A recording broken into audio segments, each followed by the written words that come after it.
అందరికీ నమస్కారం. Big show entertainments కి స్వాగతం. ఈ రోజు మనం ఒక గొప్ప నటుడు గురించి మాట్లాడుకోబోతున్నాం. నటుడు, వెర్సటైల్ యాక్టర్, మల్టీఫేస్టెడ్ యాక్టర్ కోట శ్రీనివాసరావు గారికి తెలుగు సినిమా పరిశ్రమలో ఒక యుగం ముగిసింది.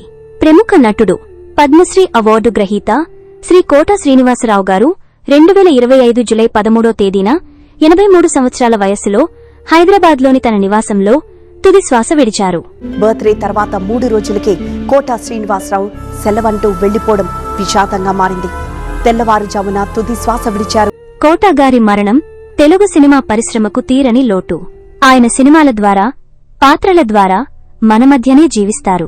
ప్రముఖ నటులు చిరంజీవి, జూనియర్ ఎన్టీఆర్, రవితేజ, విష్ణు మంచు లాంటివారు ఆయనకు హృదయపూర్వక నివాళులు అర్పించారు. కోట శ్రీనివాసరావు గారు కేవలం నటుడు మాత్రమే కాదు, ఒక బహుముఖ ప్రజ్ఞాశాలి. 1978లో ప్రాణం ఖరీదు సినిమాతో తన సినీ ప్రస్థానాన్ని ప్రారంభించిన ఆయన 4 దశాబ్దాలకు పైగా 750కి పైగా సినిమాల్లో నటించారు.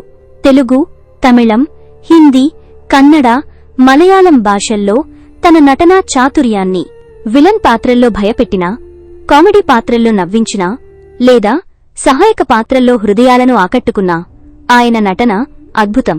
ఆహా, నా పెళ్లంట, గాయం, యమలీల, బొమ్మరిల్లు, అతడు, సర్కార్ వంటి సినిమాల్లో ఆయన పాత్రలు తెలుగు ప్రేక్షకుల హృదయాల్లో చిరస్థాయిగా. కోట శ్రీనివాసరావు గారి ఆత్మకు శాంతి కలగాలని ఆయన కుటుంబ సభ్యులకు, అభిమానులకు మనస్ఫూర్తిగా సానుభూతి తెలియచేస్తున్నాం. ఓం శాంతి. మీరు మా వీడియోని ఇష్టపడితే దయచేసి సబ్స్క్రైబ్ చేయండి, లైక్ చేయండి మరియు మీ అభిమానులతో షేర్ చేయడం మర్చిపోవద్దు.